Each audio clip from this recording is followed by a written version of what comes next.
A trip to town. Imagine you lived in the country long ago and were preparing to visit the nearest town. A trip to town was not an everyday or ordinary event. 300 years ago, there were no cars or trains. Your parents would have taken you by horse and wagon, and the going was slow. Because you wouldn't have wanted to leave your animals alone or your crops uncared for at home for a very long time, trips to town were pretty rare. If something is rare, it doesn't happen very often. Why might you have needed to go to town? Normally, everyone in your family helped to make most of what you needed on your farm. But there were always a few things that your family couldn't make themselves, like some iron nails or a new pair of shoes, or that would have simply taken too much time to make at home, like grinding wheat into flour or making cloth for a new shirt.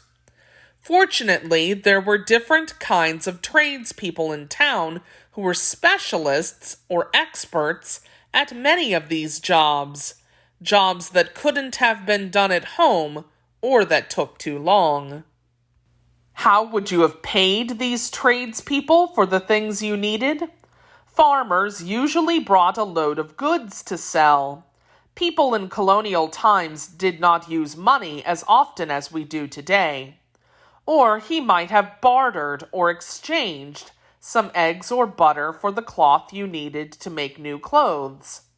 If you bartered products that you brought from your farm, you swapped or traded what you brought for something you wanted from that tradesperson. You would not pay money, you would trade. Trade means to exchange. You may have brought along some vegetables or even chickens to trade. The first stop on your trip to town, at least in a large town, most likely would have been at the town square. Most of the shops and important buildings were located in or around the town square. Unlike the country, buildings and towns were close together, which made it possible for you to visit several shops on the same day.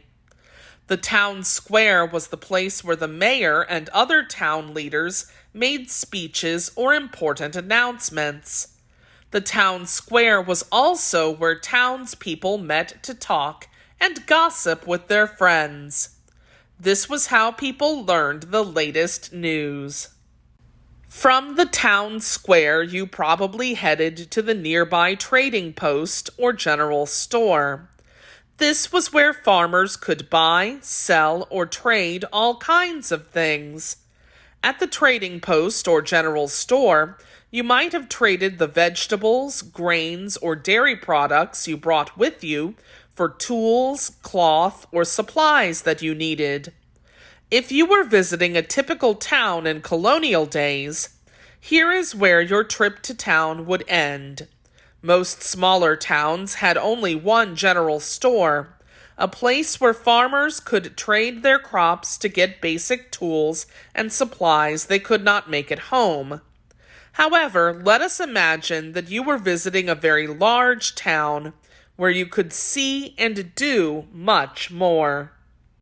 If you looked near the river, you may have seen a mill, a building where wheat was ground or crushed between large stones to make large amounts of flour.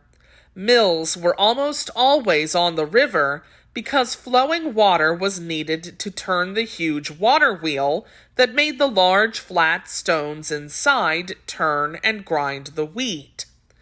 If you had visited the miller, no doubt you would have brought freshly harvested wheat or corn from your farm for the miller to grind into flour. Once it was ground into flour, you would have been able to take it home to bake bread, cakes, and other good things to eat. Next, you may have stopped in at the baker's shop and bought freshly baked rolls and bread. What a treat for your family! Sometimes, if farmers had extra money after selling their crops, they may have visited the hatter for a new hat, or the dressmaker to buy a new dress for their daughter. Instead of buying cloth, you may have just bought yourself a new shirt from the tailor. A tailor is a person who makes or fixes clothing. And you would have had to visit the all-important cobbler or shoemaker, who would have made you a new pair of strong leather shoes. The blacksmith was an important specialist in town, with his own set of tools and skills. The blacksmith built fires to melt iron so he could pound it into the horseshoes and nails that you needed. He also worked hard to make many of the same metal tools that you used back on your farm. In the busy town, each of these tradespeople and merchants had something special to offer people who lived in the country, just as you had much needed fresh food to offer them. For the next few days, you'll be learning more about some of these special people.